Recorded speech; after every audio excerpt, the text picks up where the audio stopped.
Hey guys, welcome back. I'm top music attorney, Miss Krystle, and we are rocking and a rolling with a top music attorney shirt today.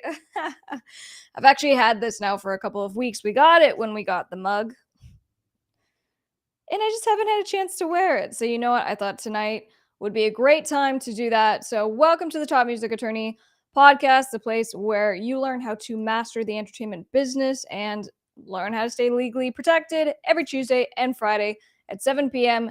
PST. I'm your host, Miss Krystle.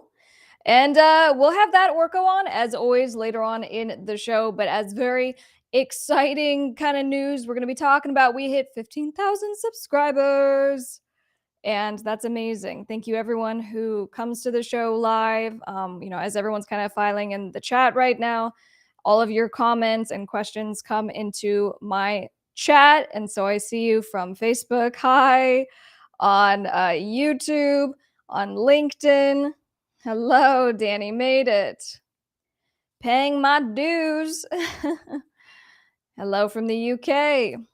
So, at least, for us here in the United States, we have July 4th weekend upon us. I don't know what you guys are doing, but check in. Let me know what the plans are. Are you seeing fam? Are you seeing fireworks? What are you doing? For me, at least, I'm probably going to be hanging with some fam and, just kind of catching up. I don't have a chance to really see my family as as much as I would like to. And so we definitely have to make it a priority, especially around holidays, whenever possible. And a big shout out. Look at that. Meow, meow. Terrell, thank you very much for the very generous super chat.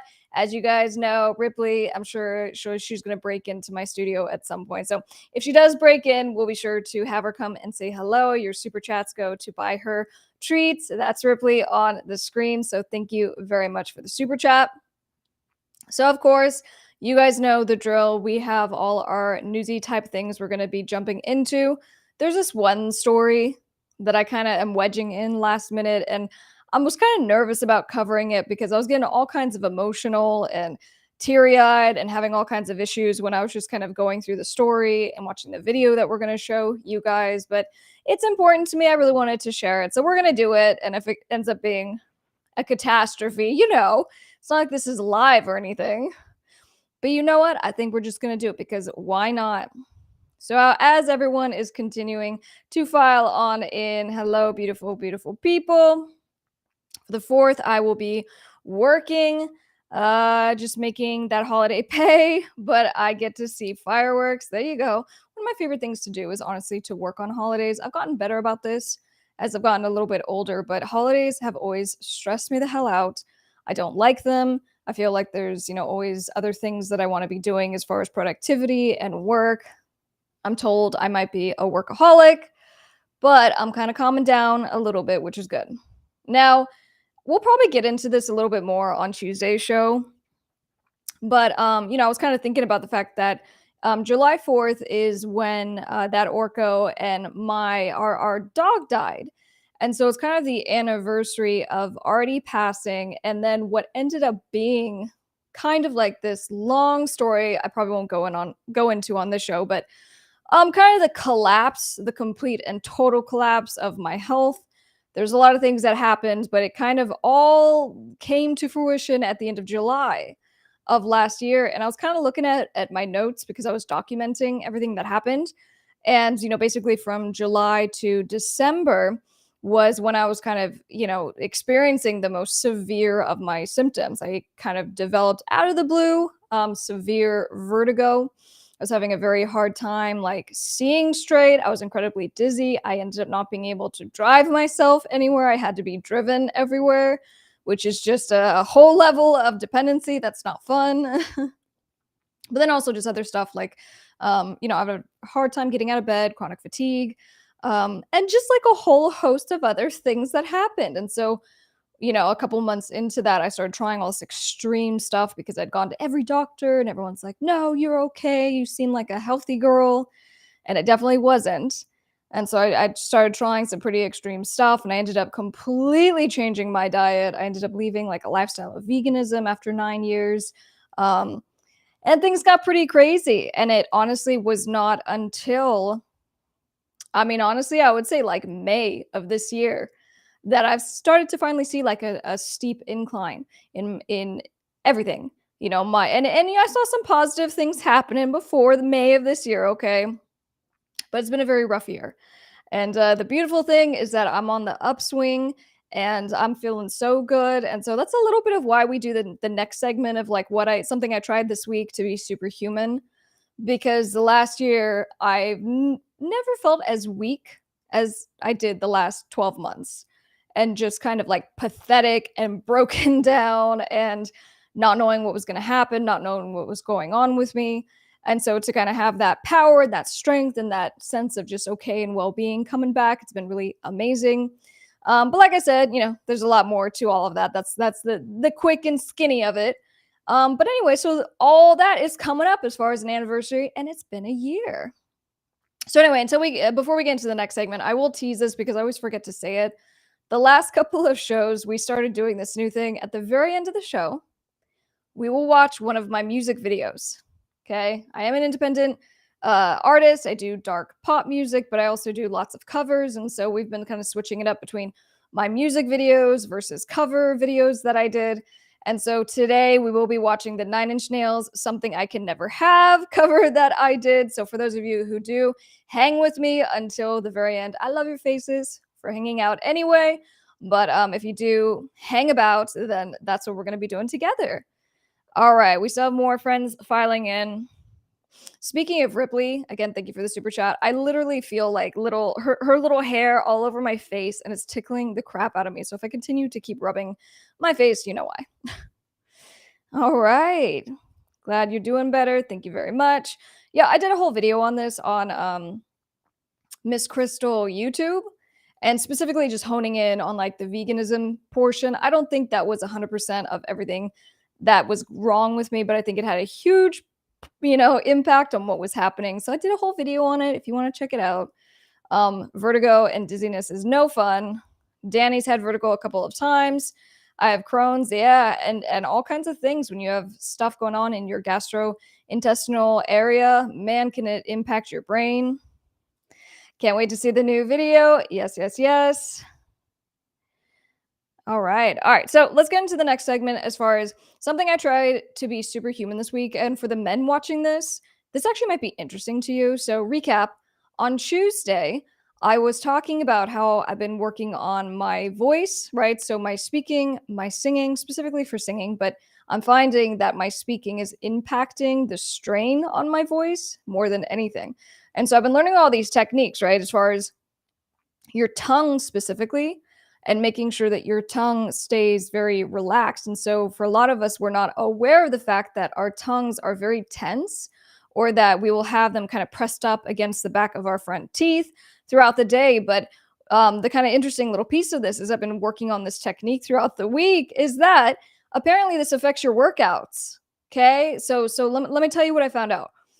I'm going to tell you the two techniques of how to kind of check yourself throughout the day. And this is good for a lot of things, but as it affects your workout stability and positioning, I was watching some videos of these experts talking about how if you have the wrong position of your tongue in your mouth, then your jaw is not aligned correctly, your neck is not aligned correctly, and your overall performance in the gym is going to be impacted. Okay. And so what they say to do, just to kind of check on yourself, is one guy had said to click your tongue, right? So go again. So when you do that, after you've made the sound, the motion, where your tongue is naturally kind of resting is where it's supposed to be. That's the sweet spot. And so for a lot of people, they'll have their tongue in a tense position, kind of pushing up against the back of their teeth. So that's number one. And then another guy was saying what you do is you smile, and it's like just have a really goofy smile and then swallow. So, and after you swallow, and I can definitely feel it in that for that technique, after you swallow, your throat, your tongue both relax into their natural position. So if you find maybe as you're kind of watching this, maybe in a couple of minutes, if you get distracted, then kind of do one of those techniques and see if after doing it, your tongue position changes. And if it does, that means you might have a tense tongue. Look at all the fun stuff we get to learn together. So, in any case, that's what I've been working on. Now, I'm kind of transitioning into, I'm going to start doing live streams on my Miss Krystle channels. And I'm going to be doing like singing and all kinds of things and engagement, which I'm really excited for. But, I've been working really hard just to kind of get some of the strain out and dealing with all of that. So that's where we're at.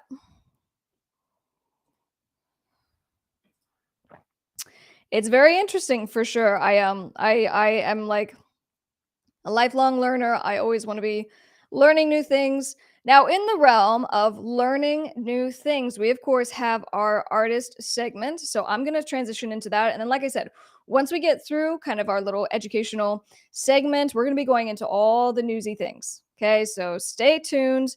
And we are going to be getting into all of that in just a sec. Hi guys, I'm top music attorney Miss Krystle. I'm an entertainment attorney, public speaker, and creator of the Top Music Attorney School for artists and record labels. I'm the owner of Dukes Up Records, and most importantly, I'm an independent artist. Don't forget to subscribe and turn on those bell notifications so you don't miss my weekly videos giving you my best tips on the music business, industry news updates, and teaching you how to stay legally protected. Let's go.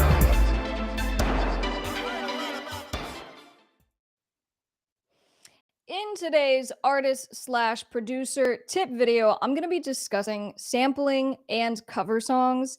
And these two topics overlap so much. And I'm literally going to walk you through a conversation that I had with a client today. Okay. I'm a real entertainment attorney. And so, as part of my actual conversations that I'm having, I really pay attention to where people are getting confused. And then I use that as the basis of how I'm going to structure my videos so that I can teach you guys. And so hopefully, if you're watching this later on, you can find value in it and not have to go hire an attorney. There you go. You just get it all for free.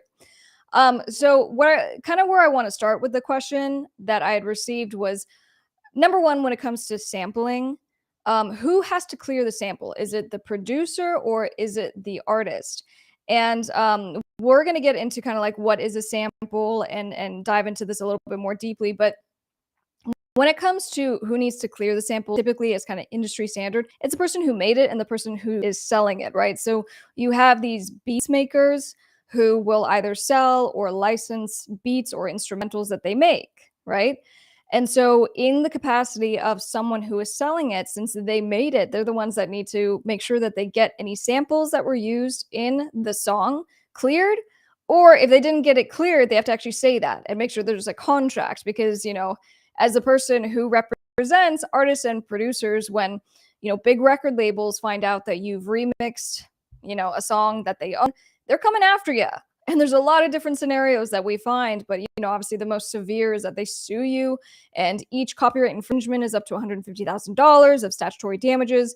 It can get really scary. So the question of who needs to clear the sample, the answer is typically it's the producer. It's the person who made the beat. All right. So then we're going to talk about how do you go about kind of like clearing the samples, right? So what do we need to do and how does it work? But first of all, what's a sample? So this ended up being something we had to clarify in our call, and I thought it was good to kind of define it now, because when we talk about sampling, we're talking about the final recorded song. All right, the final recorded song, and then someone comes and they want to take a piece of it. So if they want to take a piece of the vocal, they want to take a piece of a guitar riff or a drum loop, they're taking something from the final recorded version. That's the sample. So even if it's like a 1 second sample, or it's the entire song, or it's the entire instrumental, whatever portion of the recording that the person is using, that's a sample. Okay. And you have to go and get it cleared. You have to go and get permission. So then going back to, well, when it comes to samples, do you have to get permission? The answer is yes. And if you don't, you just kind of run the risk that you're going to end up getting sued. You're going to get a takedown of your song, right? There's a lot of different things that I've kind of experienced on behalf of my clients. Okay, so case study. If someone has done the song and kind of recreated something from scratch, okay, and uses the same melodies, uses the same chord structure, right? So in essence, they have just kind of remade the song. That's no longer a sample. We're not talking about sampling because remember, I just defined it as You take the thing that was already created and you slap it in your new song. Well, if you never took anything from that original song, it's no longer sampling, but what is it? Okay. So this is kind of where that interesting caveat came into play, because a lot of artists do this, and producers. So we get into the conversation of, well, is it a cover song? So when you cover a song, you actually are legally entitled to, so long as you get a mechanical license. I'll talk to you about where to get that from. But so long as you get a mechanical license, you can recreate songs with your own voice, right? With your own instruments. And now it's just a cover. Okay. And that's okay. So a mechanical license, you can get it through Harry Fox Agency, Easy Song Licensing. You know, I'm an artist. I do a lot of cover songs. And so when I do my cover songs, I'm just getting them from Easy Song Licensing. That's my preferred platform, but either one's fine. But you got to make sure that you're actually recreating the song and not changing too much. So then back to case study. What if you take the song, right? You recreate it. So it's the same melodies, the same chord structure, the same all the stuff, but now you've just reinterpreted it and you've reproduced it. So it's your own kind of original version. Well, if that's the case, then beautiful. That's a cover and you need to get a mechanical license. But if you slap a new top line on top of it, meaning you have a new rap, right? You have a new hook, you have a new set of lyrics. If there's some new element that you've added that was not in the original song, then it's no longer a cover. And that's where copyright law is going to kind of bite you in the butt, right? Because they want you to do a true interpretation, or your interpretation of a song, in order to have it qualified as a cover. And if you don't do that, then it's not a sample, right? Because we didn't actually take anything from the original, but you still have to go and get permission, because someone else owns the copyright in those melodies, in what you did, but now you're kind of trying to pass it off as your own song, right? Because now it has new lyrics, new words, you're going to call it something new. So if that's the case, you still got to go and get permission. So then a question might be, well, what if I don't earn money?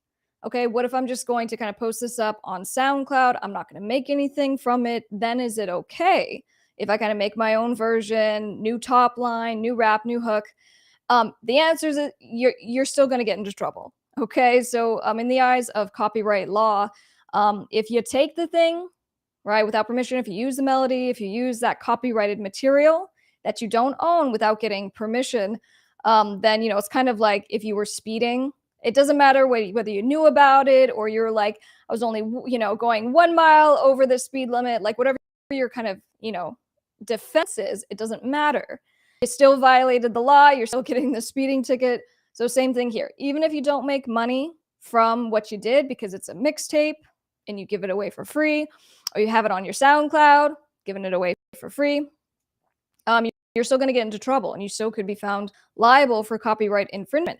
And the reason is because, you're still getting a value, right? You're getting a value out of using someone else's melody and idea, especially if it was like a hit, right? Someone else came up with that. And if it just so happened, it conferred value, because now you get free, kind of marketing, because it's kind of like your own remix. There's all kinds of, thoughts that go into why that's the case. But all you need to know is it doesn't matter if you didn't make money, you're still going to get into trouble if you didn't get permission. Okay, another question that comes up. Other independent artists are doing it.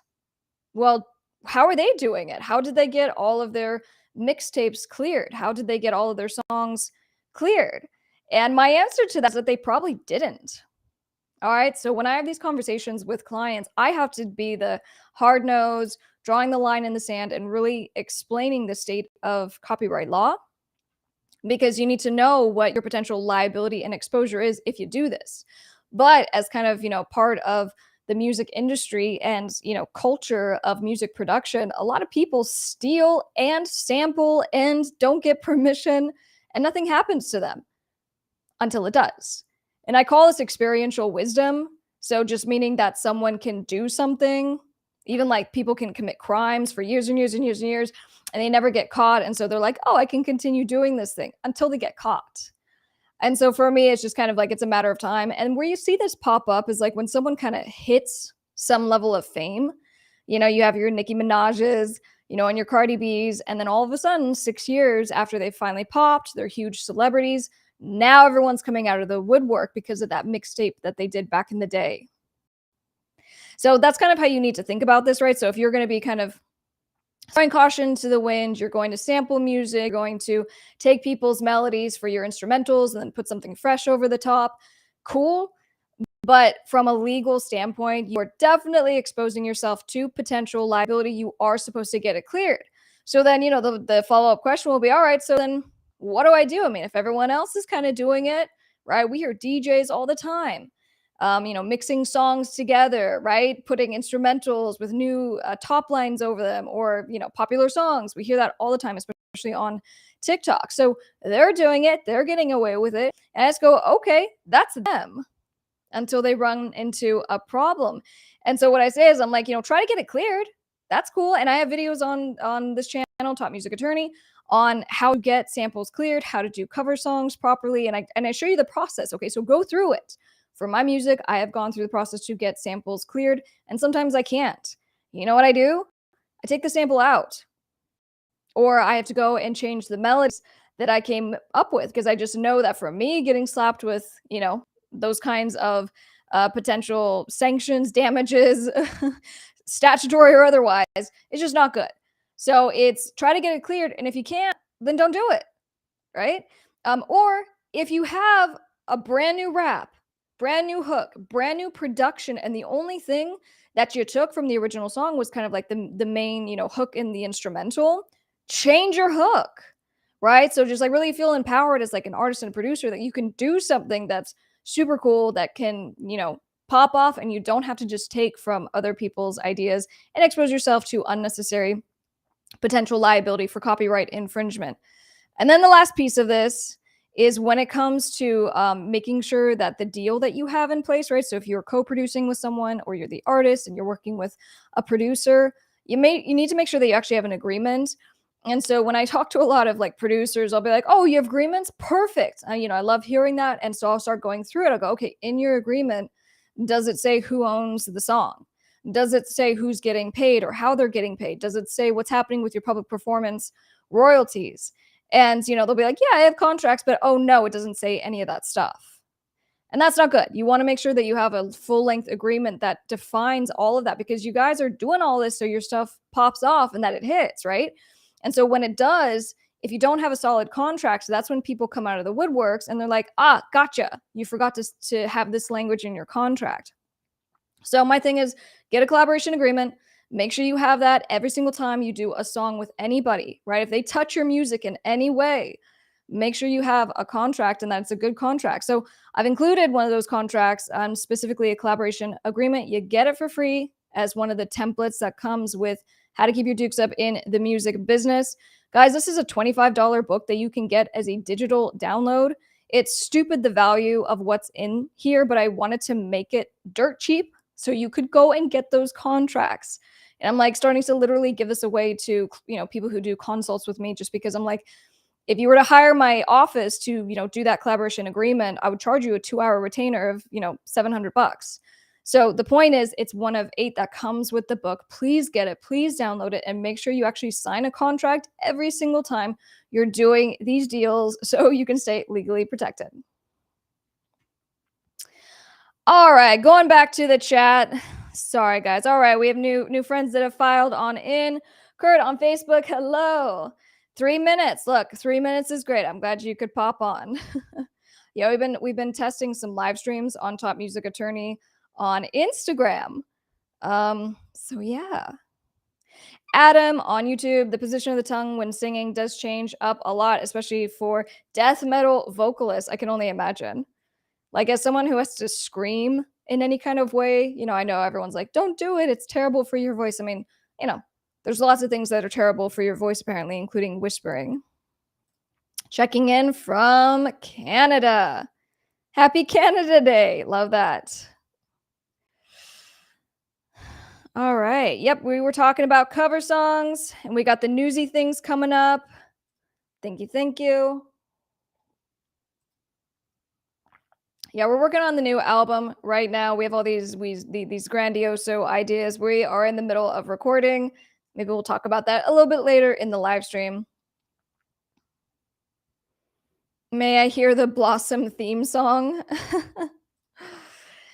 All right, so I guess let's take a moment and then we're gonna bring in that Orko so we can kind of get into all of the newsy things. I was gonna do this little segment for those of you who are still kind of following, Johnny Depp, the post-trial stuff. We know that Johnny Depp is gearing up. He has a new movie slated, and so he's like cleanly shaven. I know he's been touring. He's doing his own thing. So we're keeping an eye on what's going on because a part of my question following the trial was, how each of the careers for Johnny versus Amber, how everything was going to pan out, right? Because you kind of had the court of public opinion and people being very, geared one side versus the other, seemingly more on Johnny Depp's side overall, and just kind of curious to see what each side was going to do. So, oh, we have a birthday. Well, happy early birthday. It's only 7:30 here. But we are getting on in. All right, so I'm gonna bring that Orko in. All right. Hello. And no, we can't play the Blossom theme because we will get a little copyright infringement, but I'll give you a little, the sun will surely shine. I'll give you a little bit of that Blossom right there. If we're talking about the Mayim Bialik show from the, I guess that's what, late 80s Blossom. I used to watch that. I'm familiar. So what's going on? What's good? Hey, Welcome what's to the good? community, everybody. Big shout out to you. Thank you, everybody, for being here. I'm super excited to see you guys in the chat. Reminding you, of course, that we are here every single Tuesday and Friday at 7 p.m. That's Pacific Standard Time for all you West Coasters and East Coasters out there. And then also, I don't know if it was mentioned, but we are at 15,000 subscribers and we're super excited about that. Thank you so much for everybody that does join the community and that watches us on, Facebook and LinkedIn and, a couple YouTube channels. We're broadcasting to all of you, but we want you to all come on over to Top Music Attorney and We let's get need to 20,000. yes, we need some kind of like little clapping audio video I'm getting, thingy. I'm, I feel I'm, like there's I'm, exciting stuff that happened. I need cheers. I'm working on it. I'm gonna get us a little some sound effects here as the show continues to evolve as we continue to do this. And I heard that you touched on it before, but we are also running live streams on Instagram. We're trying to do them daily, so around 3 o'clock on the Instagram Top Music Attorney Live. So tune in for there if you happen to miss anything, or if you just want to check in with the community there. And then of course the big excitement, honest on air reviews are coming soon and consultations. Coming soon. We have infrastructures being put in place, and we are just waiting to actually start implementing and make the big announcements. So make sure that you are following on Top Music Attorney socials on Instagram, especially because we will be letting you know where to submit there. So let all your brother know who's in a band, or all these people that are in a band that just need a little extra help. We're going to be looking at your pages. We're going to be listening to your music or watching a video and answering your questions on air about that you have about your career and what you could do to make little tweaks. So Yeah, real no, exciting stuff. CJ in the UK, he's always watching us at like 3 a.m., 4 a.m. I always see him in the mix. I love seeing him in the mix. Very much. Yeah, guys. So look, let's jump into our first story. Beck regrets denying Weird Al Yankovic permission to parody his loser song. And he says, I'm actually really sad it didn't happen. No, that And would have been funny because that was at a really good time for Weird Al Yankovic too, because it was going to be on his Bad Hair Day record, which was the one that had the Amish Paradise parody, which was like the Coolio's Gangsta Paradise, which I know you like a lot. He did the Amish Paradise, which was pretty funny, so it was going to be on that record. yeah, so Weird Al was trying to get a license, and I thought this was interesting because that just tells me that Weird Al had good legal counsel. Because, when you do parodies, you have a defense to copyright infringement, and you can say that under fair use, a parody is an exception to using someone else's copyrighted content. So if you're using like, you're sampling the instrumental and then putting new lyrics and words to make it funny, it's a defense, but it's a defense. So, legal counsel may have said, look, it makes way more sense if we just go and get permission. I don't want to have to be defending this and trying to prove it. Let's just get a license. So I guess Weird Al did, in fact, reach out, try to get that license, and Beck said no. And he's sad about it now. And there's a reason So why he said no. yeah, no. So it's pretty funny. Let's get into the reasons why he said no, but this is something that Weird Al is actually really legendary and known for, because he's always kind of said that he doesn't need to get permission, but he always wants to get the artist permission to get their cosign on it, and if they don't, he won't do them. So like, one of his biggest parodies probably ever, was what, Eat It, Michael Jackson's Eat It. He got permission from Michael Jackson to do it. Personally, he got that permission. Smells Like Nirvana, which was a huge Weird Al Yankovic hit for him. He got permission from Kurt Cobain personally that it was okay to do it. They thought it was funny. So, but yeah, I know you want to get into the reasons why he didn't want to. A lot of insecurities that we all as artists suffer. Well, yeah, and then also specifically, he talked about that just at that time, people and specifically like magazines, press, were not taking him seriously. And if he was being mentioned, it was as a footnote, and he was being told by family and friends, your music just is so out there and it's never going to be successful. And so, for all those reasons, he's like, I don't want to give people like one more reason to make fun of me or to think I'm not I'll serious. tell you what, it's Beck had a I remember that, like, when that Loser song came out, you know what I mean? Like, he was known for being, a loser, like, that was associated with him so much, and it was such a hit. It was everywhere, and, you have to remember, like, this time in the 90s, it was all about, like, grunge and kinda being dirty and dressing down and stuff, so it kind of fit into the whole thing. Beck really, in my opinion, didn't get taken, like, seriously. I mean, the album was well received, the Mellow Gold record, but Yeah, it and obviously he I think yeah, when I was looking on Spotify, it's like still over, oh no, 225 million it's a plays. huge song, but I'm saying, but I don't think he was really taken seriously as such an artist and producer until later records, when but then he just had, like, started getting the Devil's Haircut, and when he had that Odelay record, and then like everything after it, when he was doing just his like kind of country, um like indie kind of guitar stuff. Like, it was he's had quite the career, but no, I mean, I could see that not wanting to do it and being kind of insecure, but that would have, because that record, the Weird Al Yankovic record, went double platinum. That Bad Hair Day record went double platinum. So I mean, and on it there was a parody of like a TLC song, like he parodied Waterfalls, and a Presidents of the United States song, Grump. They parodied Lump. But it would have been quite a paycheck, and I know that at the time, if Weird Al would have been able to get that Schmoozer, which was going to be the name of the song, instead of Mhm. Loser, it was going to be Schmoozer. um, I mean, I can only imagine what the video would have been, and I And what think it would would have have done to been elevate huge. the song even further, right? Because I think that when you have even the negative stuff, right? Even the negative press helps to elevate just overall awareness of something. So I think it overall would But have Weird helped. And Al's never in mean spirit. He's never mean spirit. no, He's never right, like making exactly. fun of it. Like, it's nothing but to help propel the artist, like you're saying. So, it's funny, because the story might get some traction, in the media, because I've seen it a couple of times in blogs and stuff. Who knows? It's not too late. Weird Al has a movie that's about to come out, made on his life. I think it's like on Hulu, if it's not out already. I remember seeing something about it. But he's always on tour, and his tours sell out. Weird Al's. I could see them, seeing this thing from Beck, and it's not too late for him to do it. Still do it. I could That's still see exactly him what doing it. that's exactly what I was thinking. I'm like, if you're saying you regret it, let's undo or redo our decisions that we regret. And and the last piece I'll kind of say on this is that, as an entertainment attorney, when I'm working with artists and bands and creators, this is so something that everyone deals with. But I think to use Beck as an example, that regret is like the worst thing. And Hmm. it's better just to do something and kind of, even fail at something, because you will always be glad that you did it.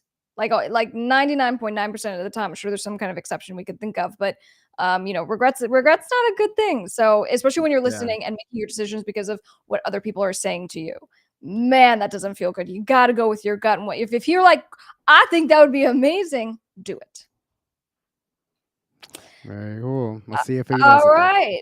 Yeah. All right, moving on. So, Kanye sued over sample used on Donda 2 track, which is Flowers. The publishing company for House artist Marshall Jefferson says the rapper failed to clear a sample of the track Move Your Body before using it in his song. Now, I was actually talking to someone about this today, and just as far as, sampling is so prevalent, right? And you Mhm. have, artists like Kanye, you have Black Eyed Peas, you have kind of these groups and artists that sample is like a big thing of what they Right. do Right. often. And so you got to go through, you got to get the samples cleared. And Well, if you don't, then you run into lawsuits and problems. and will.i.am does that, a lot of that stuff that you were talking about earlier from the Black Eyed Peas. When he produces Black Eyed Peas music, he will not only sample, but he will reinterpolate. Is that how you say it? Reinterpolate the sample. So he'll replay everything. So he'll make his own versions of the sample. So it's not like he doesn't always just directly sample. But as to your point, that's still considered a sample because he's putting new lyrics, he's putting new things over it. But I mean, I don't know how he thought he was going to get away with this one. Now Kanye he samples all the time, and he's kind of notorious for trying to let things kind of slide every now and again. But this is honestly like this Move Your Body track is like a huge house song. Like it's been sampled to oblivion. This song is no stranger to being sampled. I mean, one of my favorites is like, Daft Punk has done it on like the I think it was on the Discovery album they did it. But it's like it's such a well-known house song, and it's such a I just don't know why you would even try it. Now that being said, the song is great. I actually am one of the few people I think that really thought Donda 2 was good. I don't think it was as great as Donda 1, but I actually did quite enjoy it when it came out. And I do like the Flowers song. But and it's not even just him. It's the guy that made the stem player, because the problem is I was gonna play the sample soloed out, but when you have the stem player and you have Donda 2, you have the Marshall Jefferson sample that you can just light up and solo out by itself. And that's another complaint that he has, because the album was sold only on the stem player. Right. So you had Right. to, get the stem player in order to even get it. And I mean, that That thing part, sold 11,000 and for $200 each within the first 24 hours of Donda being released. So, but I don't remember if this version was on that version, because the versions of the songs constantly get updated on the stem player. So what version of the song was first is not necessarily the same version that's on now. yeah, no, and I wonder if maybe a part of Kanye's thinking is that it's easier just to move forward and do what you need to do creatively, and if your legal team can't get it done in time, you'll deal with it after the fact. Because what happens here is that someone's going to file a lawsuit, and they're going to seek, statutory damages up to $150,000 if it's willful per copyright infringement. And then oftentimes, if there really was infringement, you see the parties settle out, right? So if he was going to pay, let's say, a couple $100,000 for the sample or $500,000 for the sample. Again, I don't know if this is the case, but it's almost like efficient breach, right? You just do it and you apologize for it later and you pay the monies you need to pay later. I could see that someone who, has a decent amount of cash flow and that they would be able to do this. So I guess my question to you then would be, that seems like I feel like that's a double-edged sword. So if you have a lot of money to do it, then I could see you just try to, go by and do it. But at the same point, when you're selling, 11,000 of these things, you earned a lot of money. So then isn't it, can't now the person that they sampled from charge a lot more, because it's already sold, it's already whatever, they've already been damaged, as it were. So they could ask for Yeah, more money than as if exactly. he just reached out in the beginning. And then somebody that doesn't have money, could they do this too? Would you recommend to somebody that doesn't have Kanye's money to do this? Yeah, so I mean, if you're seeking on top of statutory damages, disgorgement of profits, right? So we say, in addition to what we're entitled to under the Copyright Act, we also want, either disgorgement of all profits, so meaning everything that was earned, we want to be paid that amount, or you have like, for example, blurred lines, right? So the famous Mhm. blurred lines case, Pharrell and the Marvin Gaye estate, and the fact that they not only won, but they're entitled to a very large portion of earnings moving forward for the in perpetuity. So same kind of thing. They would say we want a piece of the pie from everything that was earned as well as everything that's going to be earned thereafter. And so you kind of end up just negotiating the deal after the fact. I mean, we talk about this with artists who sample as well, and like these indie artists who will blow up. you have huge exposure for just getting sued and having your music taken down and strikes and all this stuff. But sometimes labels will just come back and say, we'll negotiate the contract, even though it's after the fact, even though you already violated whatever. The song was popular. Let's make some money together. So, sometimes you can work this out. Yeah, no, I remember on our second record that we did together, there was a song that we had called was it Better Than You Think? I think. And we tried to get a sample going of a Gap, was it, no, not Gap Band, Cameo. We tried to get a Cameo sample cleared, and we could not get them on the horn, and we were like running up to the last minute, and at the last minute we just said, you know what, you gotta pull it, Yeah, no, and the last thing I'll say on this is just, I guess a part of what people are saying is that Kanye is kind of being a hypocrite, right? So being all about artist rights. He's outspoken. He's been kind of fighting the label to reclaim even his own rights, his own ownership of his masters, and yet you're just going to go and take music or samples from other people's music. Yeah, no, but I mean, what do you mean? Like Kanye is not being consistent in his actions with what he says? What are you talking about? That doesn't sound like Kanye West to me. So very impassioned, we'll say. Yeah. All right, moving on. So this was kind of fun. This was kind of like going back to Throwback Friday. So Xzibit says that Viacom CBS edited his music out of MTV's Pimp My Ride to avoid paying him. So I don't know if you guys in the chat who watched Pimp My Ride. I did. I think you were saying that you did as well. Oh yeah, of course it was like, that was back in the day where there wasn't like a million cable channels and different, Netflix and all that kind of stuff. So I mean, that was just kind of everyday TV. Adaptations of they made a version for the UK. There's Pimp My Ride International in Central Europe and other adaptations in Brazil, Indonesia. Woo, this thing kind of took over the planet, didn't it? But they didn't only take his the music. They were also taking his face off like the boxes and stuff like that. So it's not just his music, but it's also his likeness as well. But that show was great. That show was great though. It was just so much fun. It's just, I like easy TV like that. Well, unfortunately, things headed the wrong way for Xzibit, who was forced into bankruptcy. So he's very upset about the fact that, again, it goes back to in later uses, they were editing out his music. Now, there's a lot of reasons why this happens, but sometimes it just comes down to clearance and monies to be paid. Sometimes if, rights to a show is sold or assigned the new, let's say it's Netflix, right? So now they own the show. And they'll be like, all right, so for us to go and like clear and get new licenses for all of the music, it's going to cost this. Versus if we just swap out the songs for these other no-named artists, it's going to cost us a fraction of that amount. So then they get cut. And it's terrible when they do that. I'm sure that some of you, when you're trying to be nostalgic and you're watching older, shows on Netflix, you'll see this a lot. So I remember when they had Wonder Years, the series on there. Wonder Years is known from having all the great music from the 60s and the 70s in it, you know what I mean? The actual songs. And they would change. And, and in the intro of, the Wonder Years, the Joe Cocker Beatles cover is just, legendary. And everything, all the music was changed in Wonder Years. And so when they finally re-released it again, after it had already been streamed forever on Netflix, I mean, they finally got the rights to it, but they couldn't get the rights for the music. And you'll see that all the time. You go, wait, wasn't there this song that was different? I remember it being different here. Or this was such a pinnacle scene of something. Or there's cases where you'll see shows like 90210. I don't know if anybody watched the 90210. But if there's 90210, and they would have bands that would do live performances on there, like there'd be a season finale episode where like the Cardigans were playing the season finale, and the season finale is not even on streaming services because they couldn't get the rights to the music for when the Cardigans played, so they just don't even have that episode up. So it's kind of weird when that happens. When we were talking about this earlier, you were saying, because I didn't know this. Apparently, apparently the reality TV show was staged. So just kind of tell the audience what you were telling me.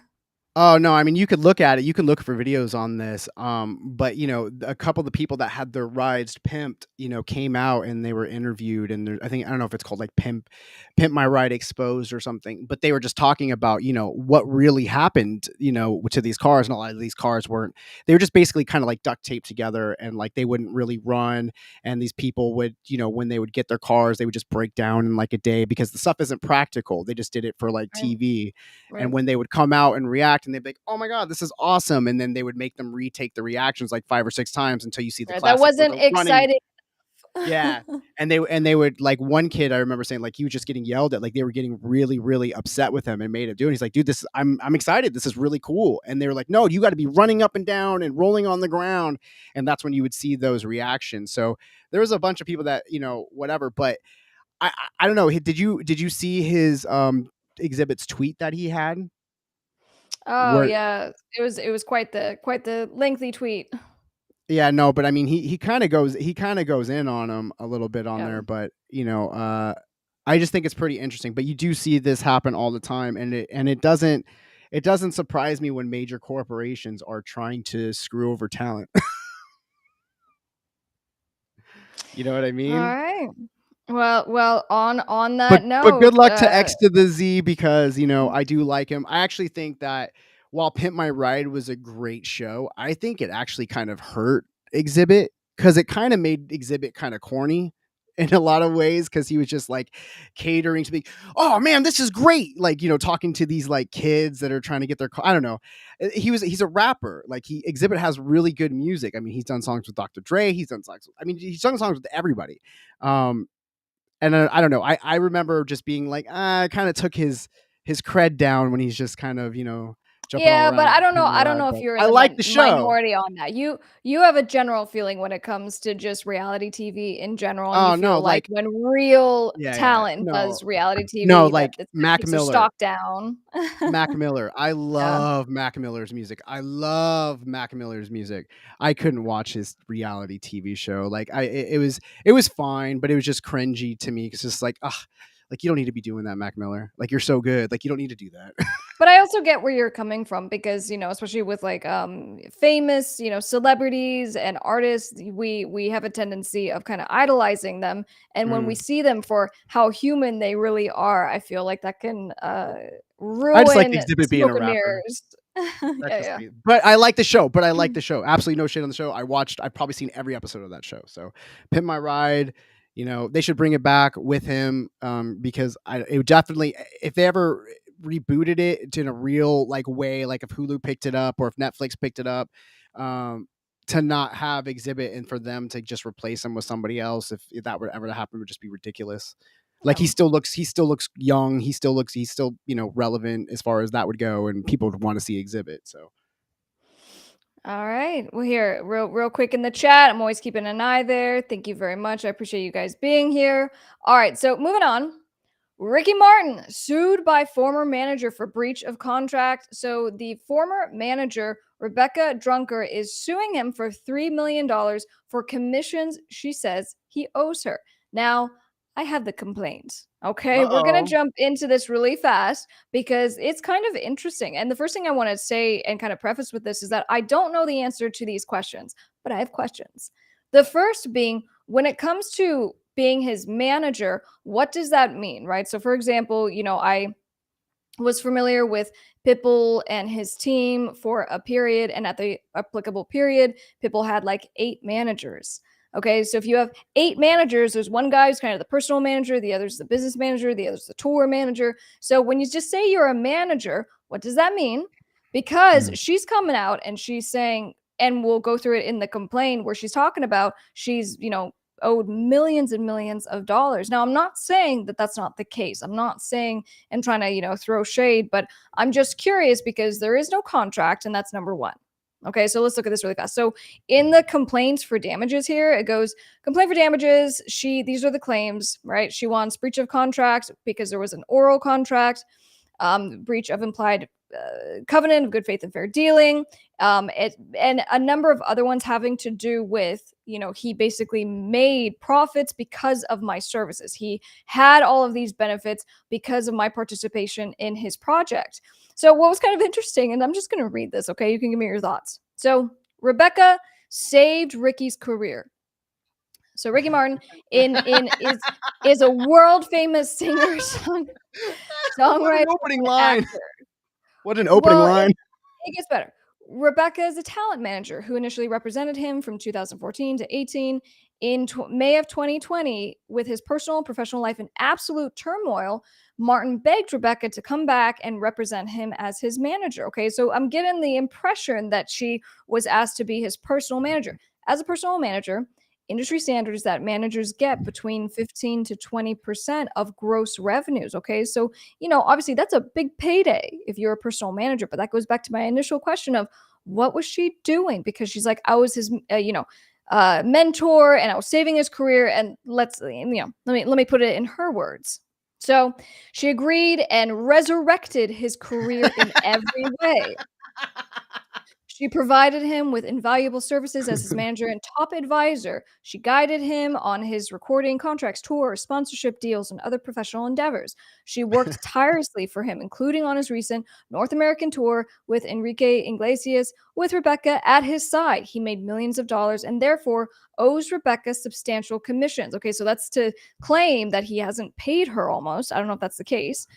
And then just moving on. So she's fiercely protected him when he was threatened with a potentially career-ending allegation. In September of 2020, Rebecca advised him and brought it to top litigation counsel to handle the matter. And that's funny. That's like, I say this jokingly, right? So if that Orko does something great, I don't need to give him credit. I'll be like, oh, you did good because I chose you. So she's taking credit for what someone else did. No, she's like, I found that person. did she take care of like his meal prep too? Like she's taking credit for like everything. She's like, I'm the one that got his fucking workout routine. I got his And maybe abs. she did. And maybe she did. Let's go back to Turned this. water to wine. Martin emerged unscathed and protected with his professional resurgence. Now set to play a lead role in the highly anticipated TV series, Mr. and Mrs. American Pie. So she did a lot of great things. There's just one problem. That's kind of weird. That's kind of weird legal drafting, guys. I'm not going to lie. There's just one problem. Martin completely... Yeah, I mean, again, there's many ways that you can draft a complaint. There's some language in here that's a little odd to me that I typically wouldn't see, but that's okay. Let's get to it. Martin completely maliciously refused to pay her the millions of dollars in commissions that he owed under his management agreement. By his flagrant breach of contract, she gave him loyalty, dedication, exceptional service. What's worse, Martin forced a toxic work environment wherein he constantly mistreated, manipulated, and lied to Rebecca, forcing her to resign as manager in April of 2022. So now he's threatening and attempting to force her to sign an agreement with a non-disclosure clause. Shouldn't that have been done in the beginning? It sounds like, what was that? Shouldn't that have been done at the initial hiring, a non-disclosure?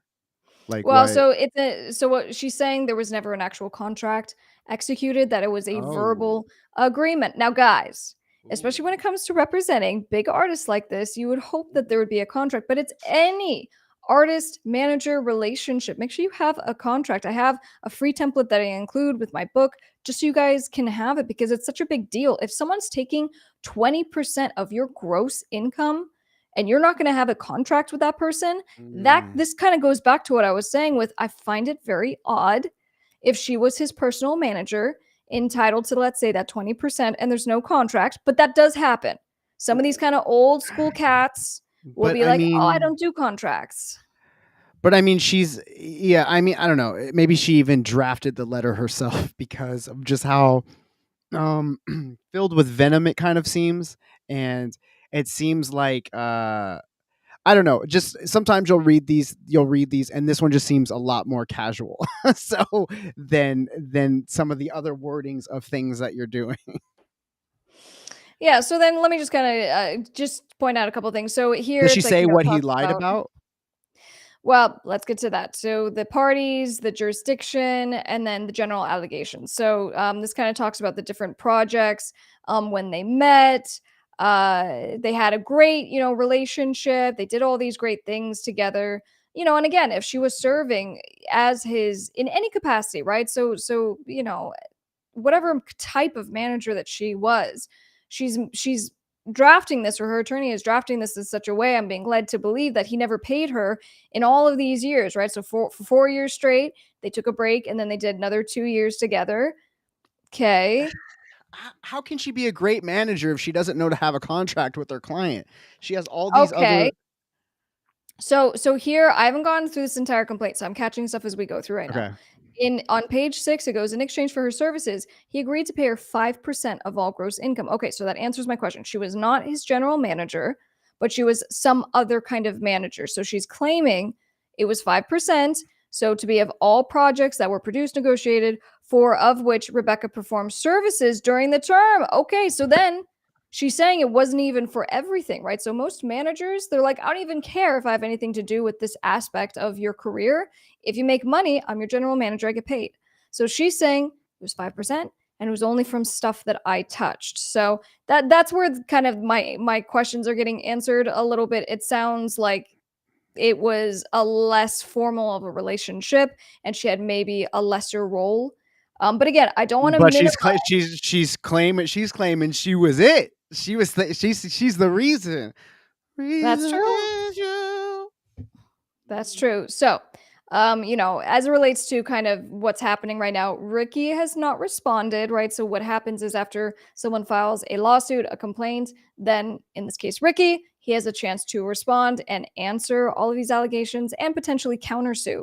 So, we don't know if that's going to happen here, but that is what she is claiming. Very interesting. And then, That give is me your interesting. thoughts.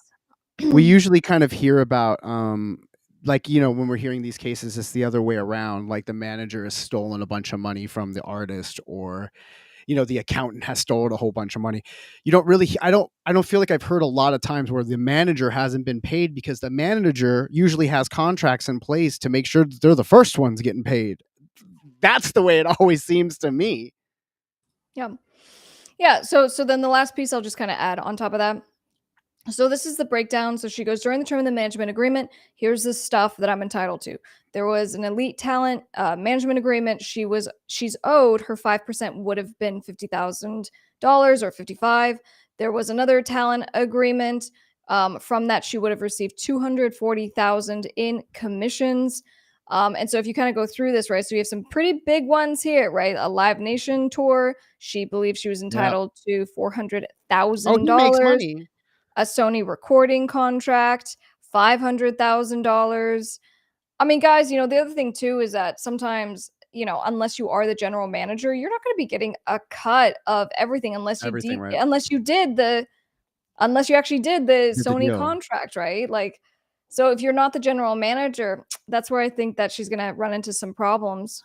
She really should have, if there's this, if it's on, even on the level of the relationship, because I mean, she's just saying they had that relationship. He could have just, I don't know, but I'm just saying, like, in that contract, she could have had that sunset clause in there.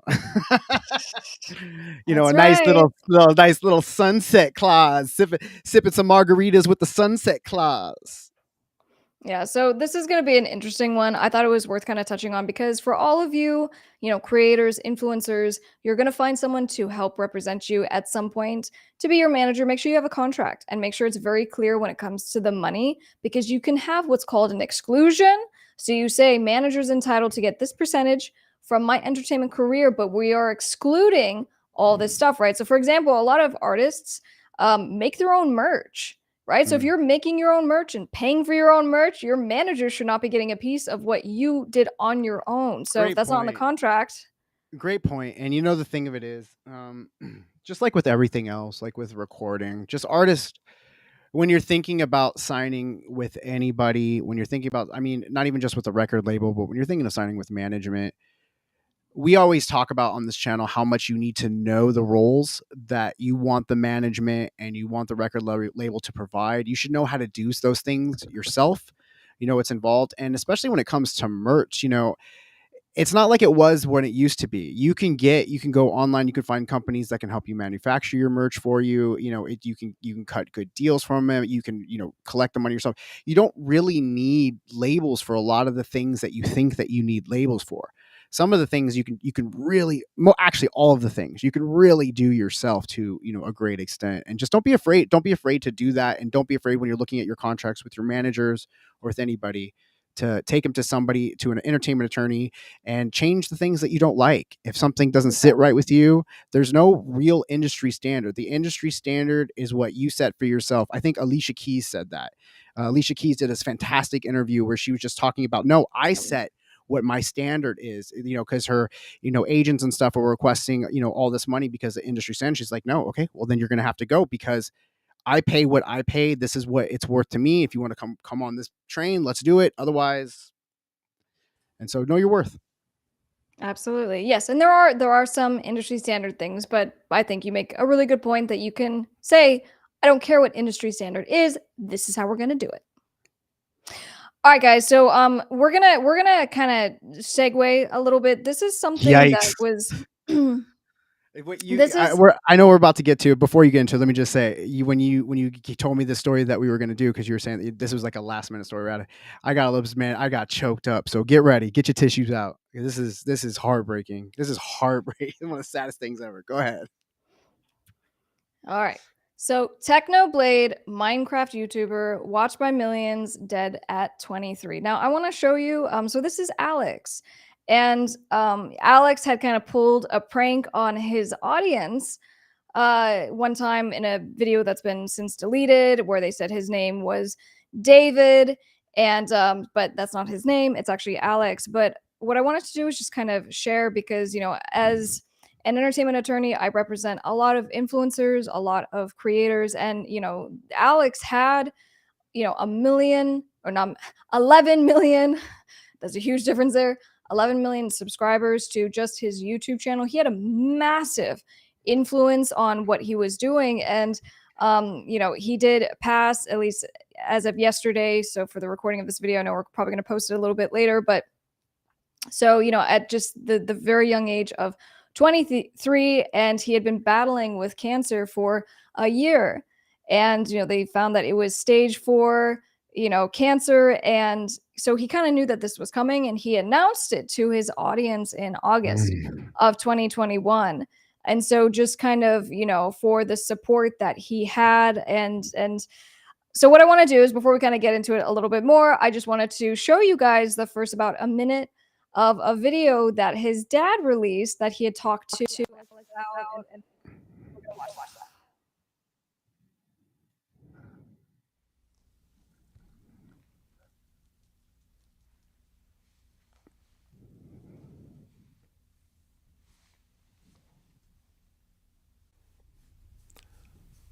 Hi, I'm Technoblade's dad. He wrote a message and he asked me to read it to all of you. Hello everyone, Technoblade here. If you're watching this, I am dead. So let's sit down and have one final chat. My real name is Alex. I had one of my siblings call me Dave one time in a deleted video from 2016, and it was one of the most successful pranks we've ever done. Thousands of creepy online dudes trying to get overly personal going, "Oh, hey Dave, how's it going?" Sorry for selling out so much in the past year, but thanks to everyone that bought hoodies, plushies, and channel memberships. My siblings are going to college. Well, if they want to. I don't want to put any dead brother peer pressure on them. But that's all from me. Thank you all for supporting my content over the years. If I had another 100 lives, I think I would choose to be Technoblade again every single time, as those were the happiest years of my life. I hope you guys enjoyed my content and that I made some of you laugh. And I hope you all go on to live long, prosperous, and happy lives. Because I love you guys. Technoblade out.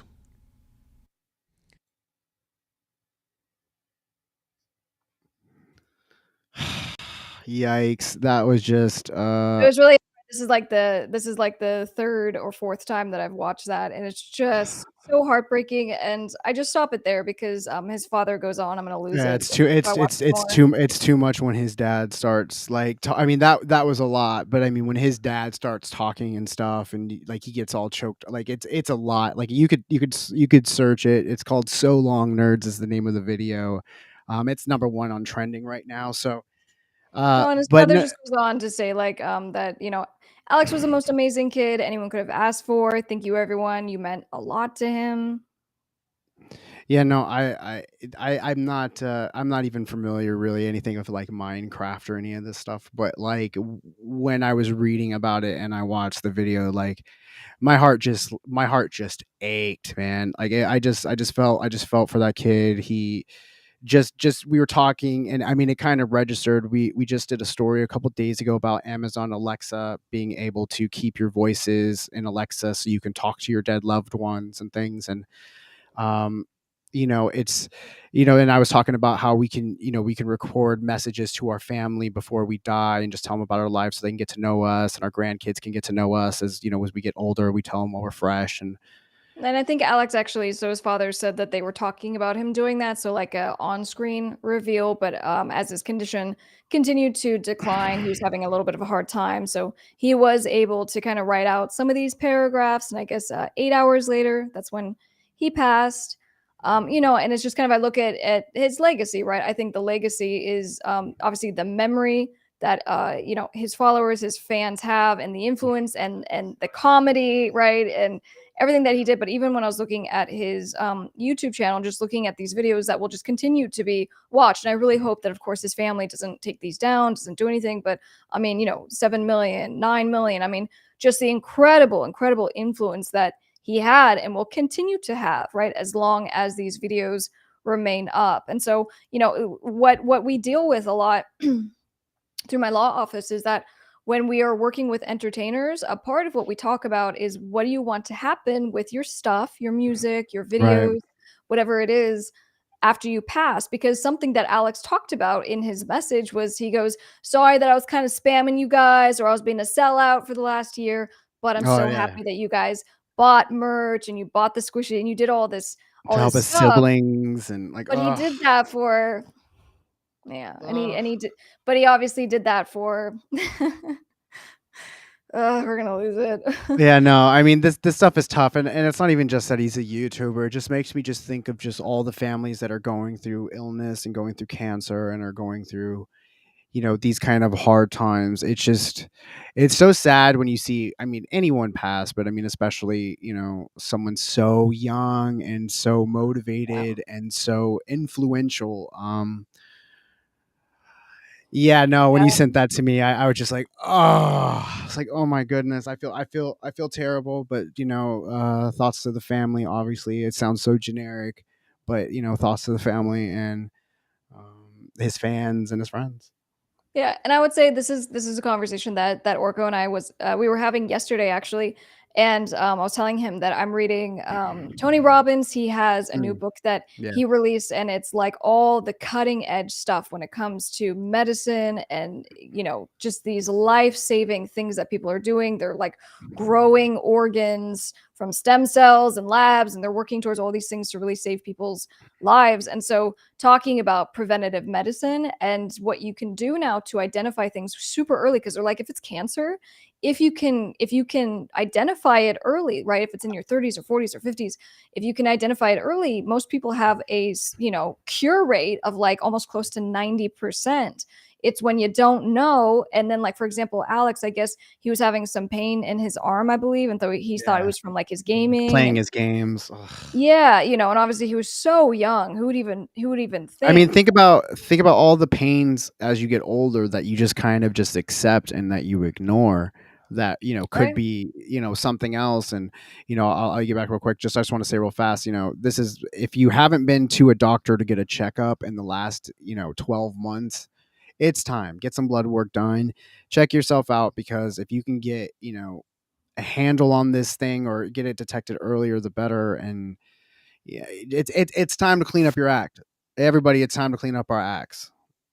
Yeah, no, guys, I mean, there's like, 6 main things that get most people, right? So it has to do with like your heart and your brain, and it breaks down to a lot of the same things, but just go and get checked out. And I just wanted to cover this because, again, it's just one of the things that come up when it comes to representing people in the entertainment business and influencers and entrepreneurs.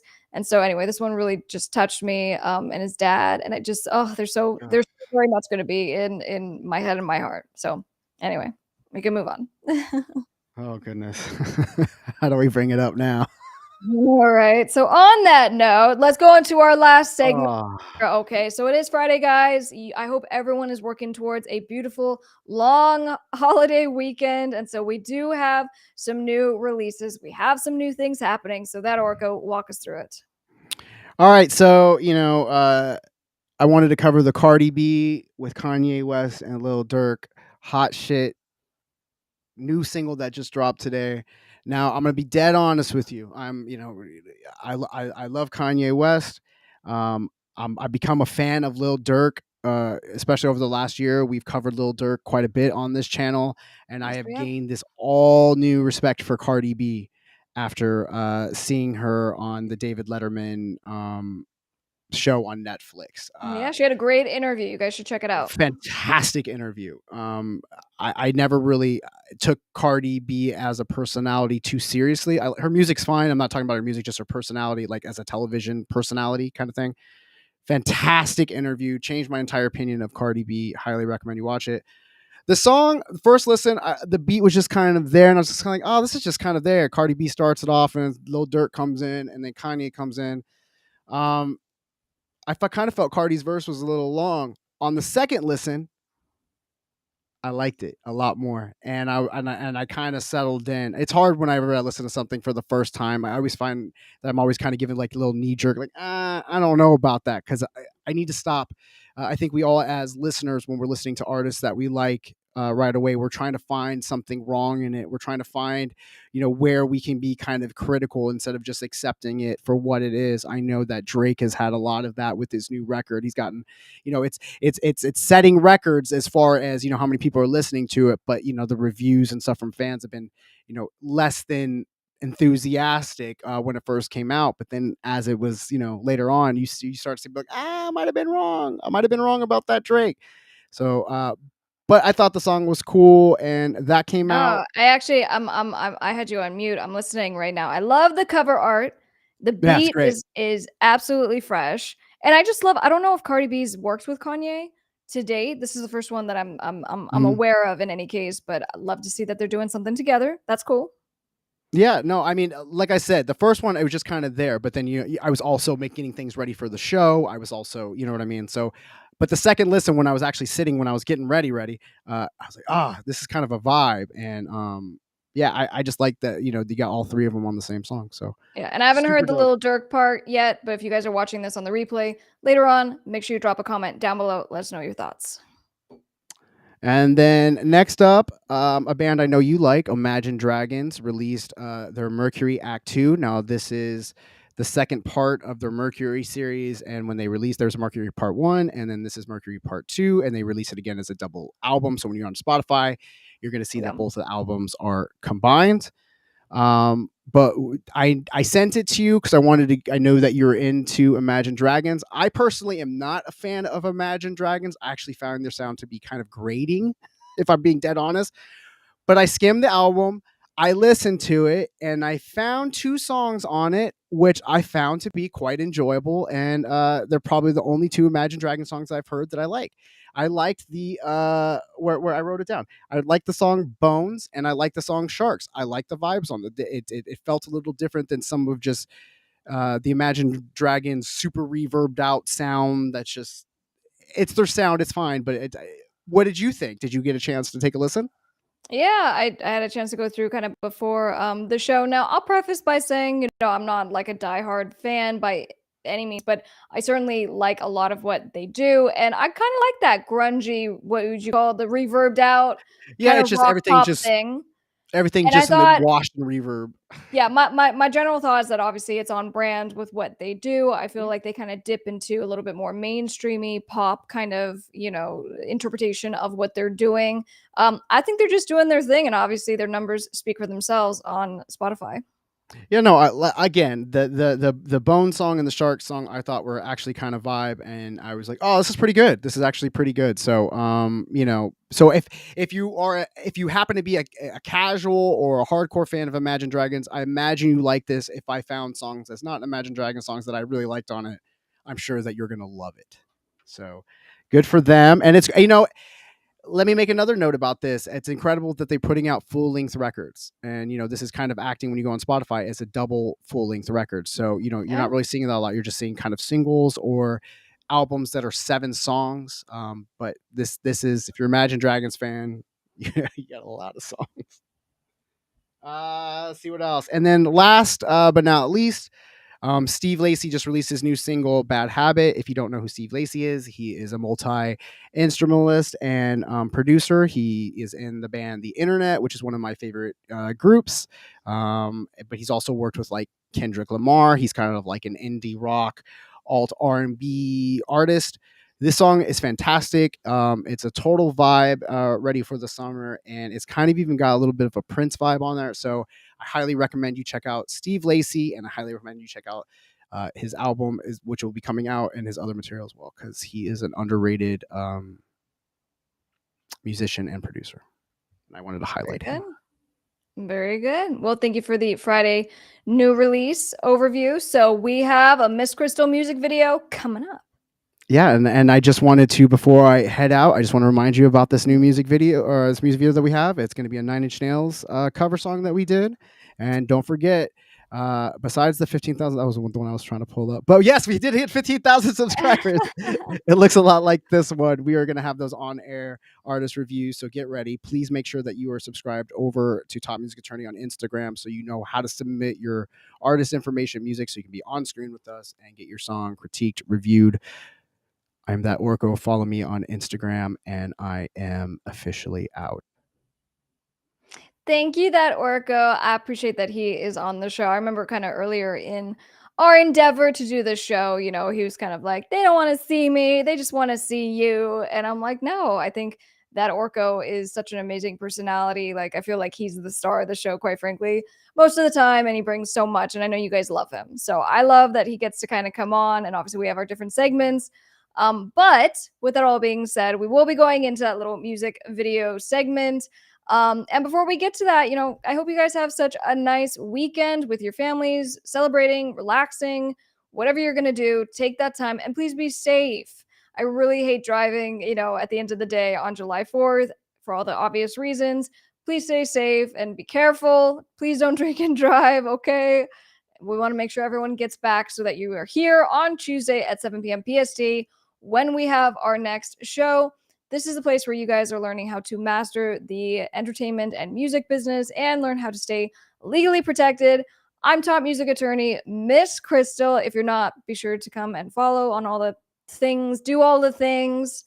And, I kind of teased it earlier. I haven't made the announcement yet officially, but I will be doing some live streams where I'll be performing. Okay, I'm going to be performing live on my Miss Krystle Instagram, more than likely. So make sure you're subscribed over there. All right, so I'll be in the chat. We're going to hang out and kind of watch this together. So that Orko, when you're ready, take it away.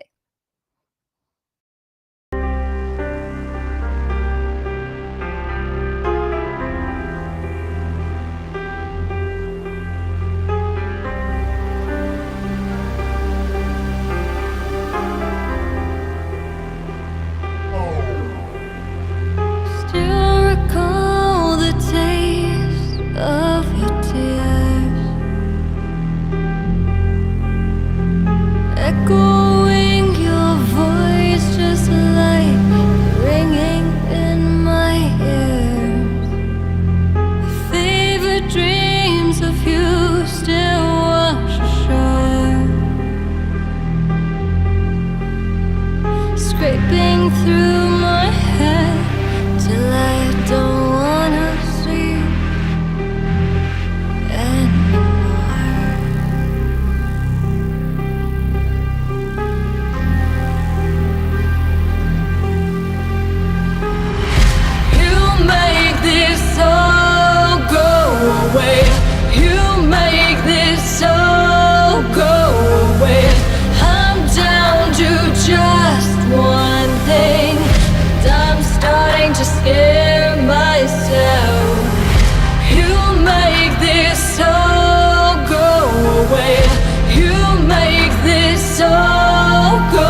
just want something. I just want something I can never have.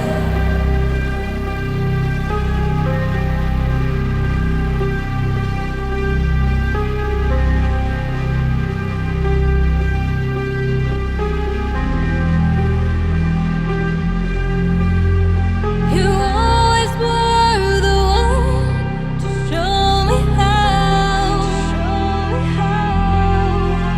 Back then I couldn't do the things that I can do now. This thing is slowly taking me apart. Gray would be the color if I had a heart. Come on and tell me you make this all go away. You make this all go away. I'm down to just one thing. I'm starting to scare myself. You make this all go away. You make this all go away. I just want something. I just want something I can never have.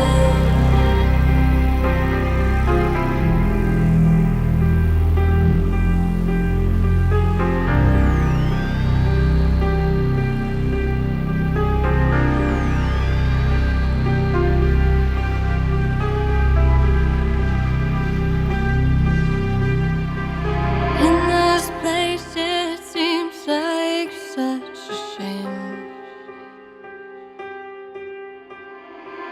Though it all looks different now.